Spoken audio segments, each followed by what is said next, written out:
Well, hello, friends. Thanks for hanging out for just a couple minutes.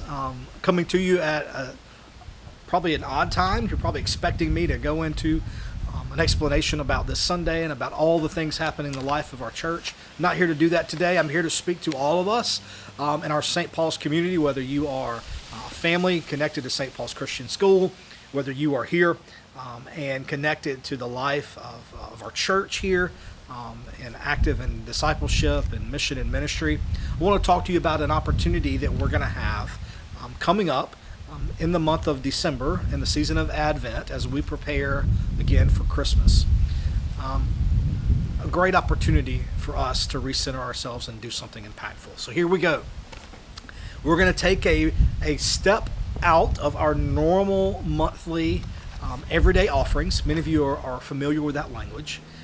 We encourage everyone here to participate each month in a specific offering of items that are considered everyday uses, right? Sometimes it's toothbrush and toothpaste. Sometimes it's washcloths and towels and laundry detergent. Often it's food, things of that nature that we use each and every day, that we give to our friends and neighbors in need here in our community as a way to, affirm God's love and to let them know that they are loved and cherished, no matter their situation or circumstance, but also to keep us connected to the needs of others. And so we do that really well here, and I'm so very grateful that you do. But we're going to do something a little bit different for Christmas, for December, for this whole season. So our holiday season, we're going to ask you to consider participating in a special Christmas offering. This will be a monetary offering. We're going to be collecting funds to make an impact with two organizations that we trust, that we know, that are doing incredible work specifically with children that are in vulnerable situations. Okay? One is going to be for children that are orphaned in Africa, and the other one will be an organization that works here in the state of Florida, serving the needs of children that need residential treatment, that need therapy, that need foster care, that need all kind of wonderful things. So first, let me give you a brief paragraph or two about each of those organizations. But more importantly, I want to direct you to the website that we have built just for this particular Christmas offering. It's at our website, spocala.org/Christmas. There you're going to find lots of resources, 4 videos that kind of explain more about these two organizations, and I'm asking you, please, go check those out. We selected those on purpose. There's going to be really, really good information there, more than I can give you in just a couple minutes. So first, let's talk about Zoe. It's called Zoe Empowers, Z-O-E. And Zoe Empowers does some really incredible work in Africa. And what they do is they gather orphaned children in particular villages and communities, and they invite them into a 3-year program where they are helped kept safe, because some of them are not living in the safest conditions. They receive health benefits to help them, nutrition and things of that nature. Then they get to learn, think entrepreneurial training, right? They get to learn ways that they can serve their community and also establish meaningful practices and meaningful businesses that support their own self, right?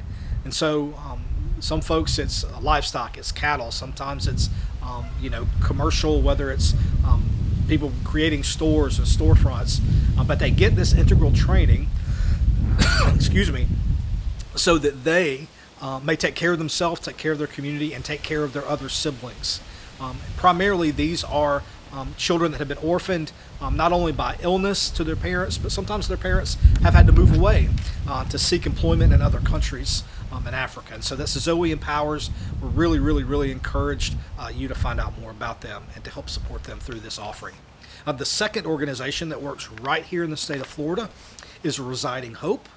Residing Hope used to be known by another name, the Florida Methodist Children's Home, but Residing Hope does so many things, friends. So many things. They have 2 campuses. They have residential care for children there. They have lots of therapeutic opportunities there. They have spiritual life where they explore their life with God. They have educational resources. They have living situations for children that are growing and aging out of residential care. They're transitioning into adulthood. They have independent living for them. Gosh, there's lots of other educational opportunities. There's outpatient rehabilitation services and therapy. So many incredible things meeting the needs of children that are vulnerable right here in our state. And I want you to know more about them. Go to that webpage. Okay, go to that webpage, watch a video or two, or watch all four. I would love you to do that. And if you feel compelled during the season of Advent, as we prepare again for the mystery and majesty of God with us, of Emmanuel, of coming as a vulnerable child to model for us a new way of living and being in the world, if you are compelled in any way to give, in addition to any of your other giving, we would love to receive that, to have it blessed Christmas Eve and send it on so it makes an impact on vulnerable children, both here and abroad. 100% of what you give in this Christmas offering will be sent. It will be sent from this place to be a blessing to those in need. All right? If you have any questions about that, go to the website, of course. And if those don't answer your question, you can contact me, call me here in the church office. I would love to chat with you about that so that we may do all in our power as a response to the goodness and grace of God shown to us, not just this day, but every day, and especially in the gift of the Christ child. May we live in response to that and give all that we can to make an impact this season. All right? Grace and peace to you all. I'll talk to you soon.